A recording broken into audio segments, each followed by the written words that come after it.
I'm Haley, and I've got something to show you. It's called a ripple tank, and it will help us see waves in motion, and it will help us learn how we can make waves, because what you do today can change the world around you. I always thought you needed something like an ocean to make a wave, but that's not the case. A wave can start with something small, like love. When you show love to someone, it starts a wave of love that spreads out to more and more people. It's what you might call the ripple effect. You might not have seen the ripples in that shot, so let's see it again in slow motion. See how the ripples got bigger and bigger? That's what happens when you show love. And that's not the only wave you can make in the world. You can make waves of peace. Waves of joy. Woo. Waves of patience. Oh, sorry. No, come on. I am so sorry. Lost my temper a little there. Well, maybe more than a little. Guess I didn't make a wave of patience, huh? The good news is our story today is all about patience. It looks like I need some patience today. And I'm gonna need a mop, too. The Bible. It's 66 books of history, stories, letters, and poetry that fit together to form God's one big story. The epic adventure of how He created us and loves us so much that He made a way to rescue us. As we travel through the Bible, from Genesis to Revelation, we discover people who met God and found their lives changed forever. Now, for an amazing story, inspired by the book of Proverbs, chapter 15, verse 18. King Solomon, one of the wisest men to ever live, collected many wise sayings in the book of Proverbs.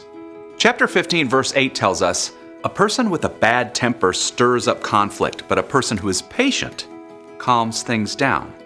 Let's see how this truth might play out in our lives today. Izzy stared at her mom in disbelief. But theater camp is the best week all summer. I feel totally fine. Dad tested positive. He's okay, but he's got to quarantine, and I think the rest of us better stay home this week too. This is so not fair. Just like that, Izzy went from a whole week of fun with her friends at theater camp to watching her younger brothers at home while her mom worked. Can't they just go over to Aunt Rena's? That was the plan, but we don't want anyone else to get sick. We're not sick. It's just a week, sweetie. We'll do something fun later in the summer to make up for it. The next morning, Mom rushed through the kitchen. I've got to be on a Zoom call in 5 minutes. Jack, Ben, you listen to Izzy, okay? She's only 2 years older than me. She's in charge. I'm gonna play Mind Build. No screens until after lunch. Get outside this morning. Outside? Or read. Do something creative. I was supposed to be practicing Hamilton songs.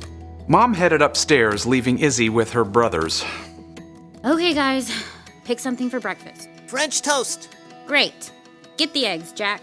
Get the eggs, Jack. Jack! I'll get them. Bread, vanilla. Don't you need a recipe or something? It's in my head. I'm not eating something you just made up in your head. I'm not. Everyone loves my... Izzy turned to see Ben reaching up for eggs on the top fridge shelf. Careful! Izzy stared in horror. 15 eggs had exploded all over the kitchen floor. Izzy exploded too. Ben, you're such a klutz. I'm sorry. Don't yell at him. Yeah, well, if you'd gotten the eggs like I said, he wouldn't have dropped them. I'm eating cereal. Izzy grabbed a roll of paper towels and shoved them at Jack. Not till after you clean up those eggs. No fair. Yeah, well, life's not fair.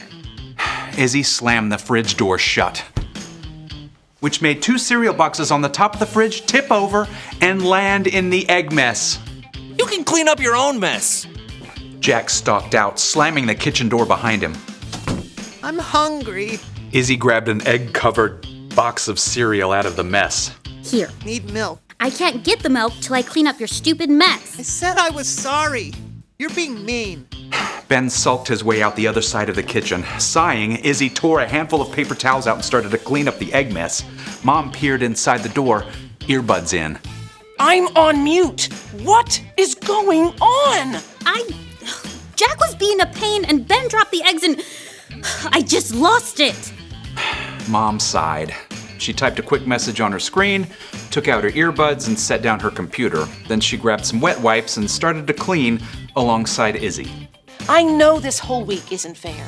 I know your brothers can be annoying, but I really need you to take a deep breath when you want to snap. Why does everybody think deep breathing will fix the world?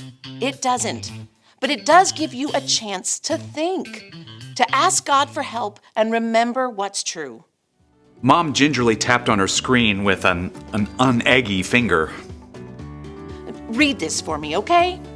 Izzy bent over the screen, trying not to drip egg. A person with bad temper stirs up conflict, but a person who is patient calms things down. Proverbs 15:18.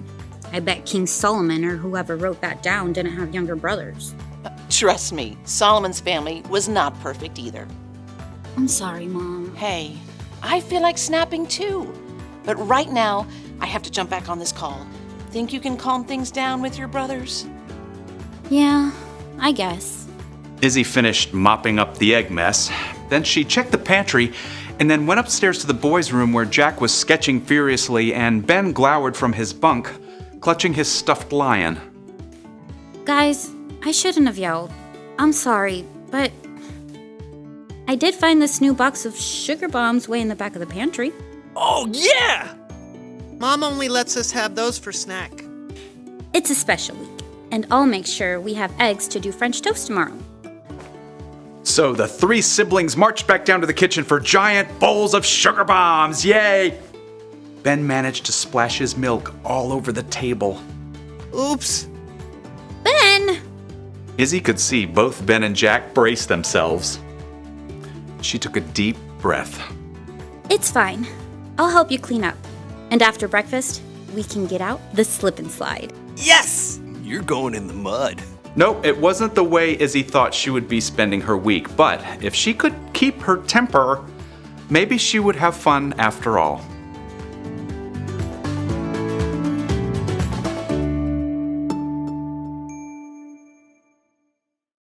One of the Proverbs of Solomon is this: a person with a bad temper stirs up conflict, but a person who is patient calms things down.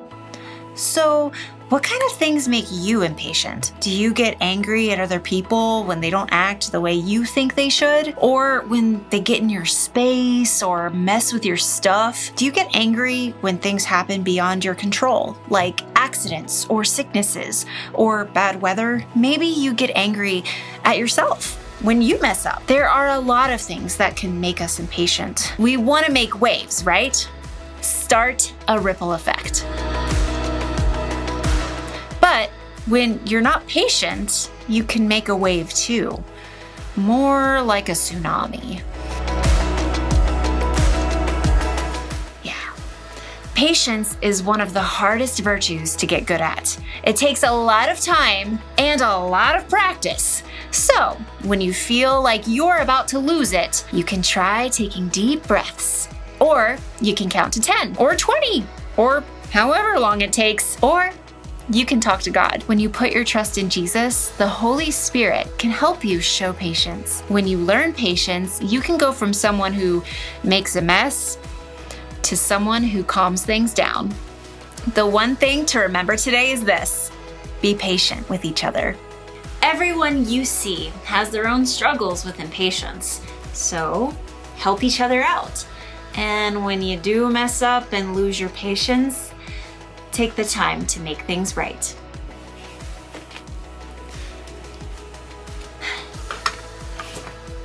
I'll see you next time.